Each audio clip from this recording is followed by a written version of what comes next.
सभी साथियों को 80वें स्वतंत्रता दिवस की हार्दिक शुभकामनाएं और मंगल मैत्री। मित्रों, आज हमें आज़ाद हुए पूरे 80 वर्ष हो चुके हैं।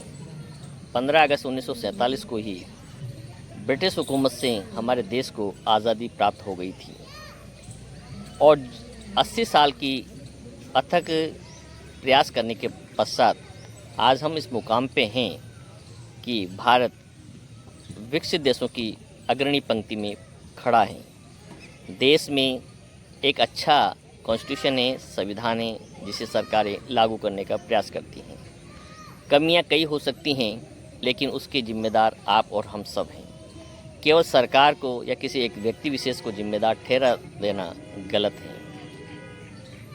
आज देश में अच्छी शिक्षा व्यवस्था हर व्यक्ति को मिल रही है, रोज़गार उपलब्ध हैं, सब व्यक्ति को समानता, इक्वलिटी के अधिकार कानून की दृष्टि में दिए जा रहे हैं, कानून का रूप दिए जा रहे हैं। अब ये आप और हम पर निर्भर करता है कि लोग कितने जागरूक हैं, क्योंकि जागरूकता के बिना आज़ादी का कोई मूल्य नहीं है। यदि आप पढ़े लिखे हैं, जागरूक हैं, अपने विचारों को फैला सकते हैं, अपनी अभिव्यक्ति को ठीक तरीके से लोगों के सामने रख सकते हैं, तो ही आपकी दृष्टि में और आपके लिए आज़ादी का कोई अर्थ है। शिक्षा के बिना आज़ादी शून्य है, क्योंकि एक अशिक्षित व्यक्ति पशु के समान होता है, जिसे जहाँ बांध दिया जाता है, जिस खूंटे से बांध दिया जाता है, वहीं वो जीवन भर बंधा रहता है। लेकिन शिक्षित व्यक्ति की पहचान है, वो तर्क करता है, वितर्क करता है, तर्क और विज्ञान की कसौटी पे हर बात को कसने का प्रयास करता है, तब उसे अपनाता है। कई बार ऐसा होता है कि व्यक्ति जानबूझकर अन्याय के साथ खड़ा होता है और गलत बातों का समर्थन करता है। अब उसकी कई मजबूरियां हो सकती हैं, पारिवारिक मजबूरी हो सकती हैं, उसको बिजनेस को लेकर मजबूरी हो सकती है, उसको राजनीतिक दबाव हो सकता है, उसका सामाजिक दबाव हो सकता है। लेकिन फिर भी हमारे मानना है कि यदि आप झूठ का विरोध, गलत का विरोध ना कर सकें, तो कम से कम उसका समर्थन तो ना करें। आप इतना भी कर पाएँ तो झूठ और जो गलत हैं धीरे धीरे कमज़ोर पड़ जाएगा और लोगों को न्याय मिल पाएगा। आप और हम सब का कर्तव्य है कि हम लोगों को संविधान के प्रति जागरूक करें, उनके हक और अधिकारों के प्रति सजग करें और प्रयास करें कि समाज में किसी भी व्यक्ति के साथ कोई अन्याय न हो। यदि आप ऐसा होता हुआ कहीं देखते हैं, तो आप आगे बढ़कर उस गरीब, कमज़ोर, जो अशिक्षित व्यक्ति हैं, जो पिछड़ा हुआ व्यक्ति हैं, उसका संबल बने, उसके साथ खड़े हों, उसको उसका हक दिलाने का पूरा प्रयास करें।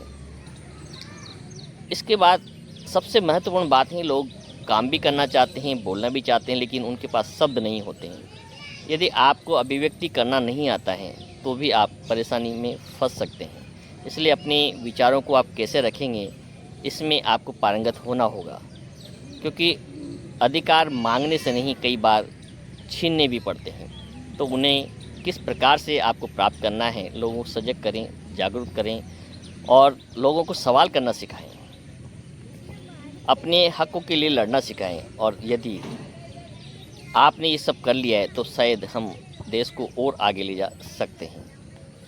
आज़ादी का अर्थ शिक्षा के बिना शून्य है, कोई अर्थ उसका नहीं है। इसलिए अपनी पूरी क्षमता, अपनी ताकत अपने बच्चों को, परिवार को, समाज के लोगों को आगे बढ़ने में शिक्षा के क्षेत्र में लगा दें।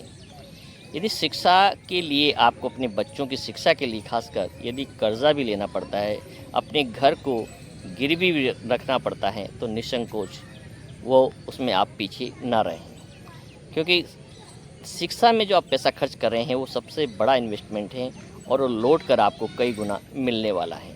क्योंकि अशिक्षित बच्चे और अशिक्षित पीढ़ी गुलामी का प्रतीक है। तो अब आपको तय करना है कि आपको गुलाम समाज चाहिए, गुलाम परिवार चाहिए या शिक्षित परिवार चाहिए। और शिक्षा से ही अर्थ जुटाया जा सकता है और अर्थ से ही समाज में सम्मान पाया जा सकता है। ये सब चीज़ें एक दूसरे से कोऑर्डिनेट हैं, तो जुड़ी हुई हैं। तो इसका तात्पर्य है, हमें सबसे पहले जो पक्ष रखना है वो शिक्षा का रखना है। परिवार में, समाज में शिक्षा को महत्व दें और शिक्षा के आधार पर अच्छे रोज़गार की और बच्चों को मोटिवेट करें, जिससे कि वो अपना सम्मान स्वयं बना पाएंगे। ऐसा हमारा मानना है।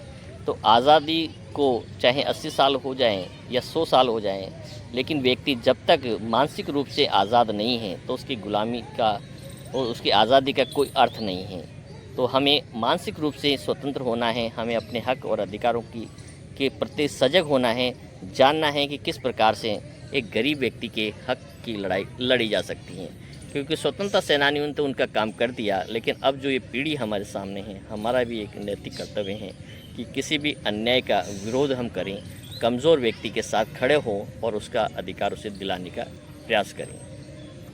आप सभी को एक बार फिर से 80वें स्वतंत्रता दिवस की हार्दिक शुभकामनाएं और मंगल मैत्री।